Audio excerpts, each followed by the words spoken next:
Senator Panfilo Lacson will deliver his own statement in his capacity as chair of the Secondary Committee, Committee on Public Order and Illegal Drugs. Thank you, Madam Chair. With the indulgence of our colleagues and our resource persons, I have a very brief opening statement.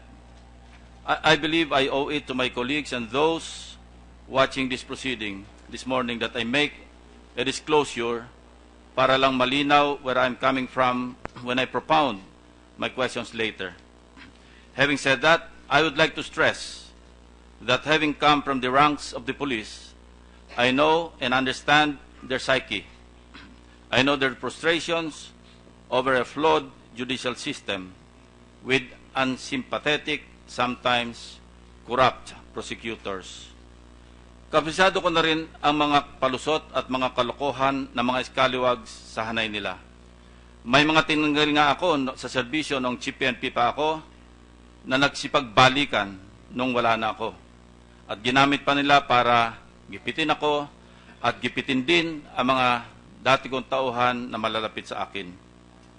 I know as well their enthusiasm and dedication to perform their duties in order to accomplish their assigned mission. I have openly and consistently manifested my misgivings to allow this inquiry to proceed, and for good reasons.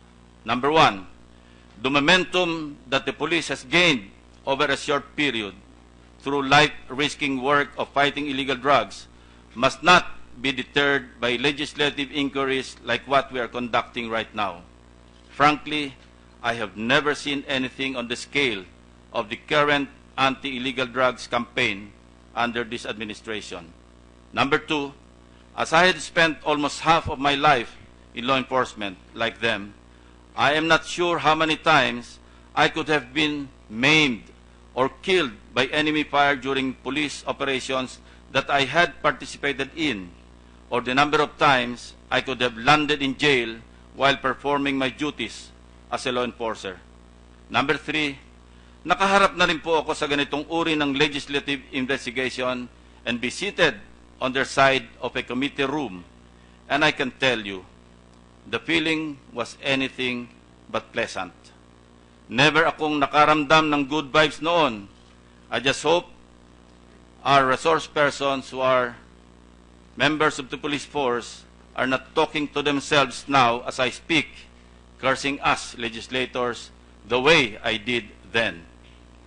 To our police officers present in this inquiry, honestly, I don't know how this whole exercise of drug fighting will end. I have no idea what is the end state of all your efforts. All I want to pick, and I want to pick your brain on that later. I can only make a guess. Either we have a drug-free Philippines after 6 months, or maybe a longer period, or, God forbid, you go bust and worse, end up in jail. Thank you, Madam Chair.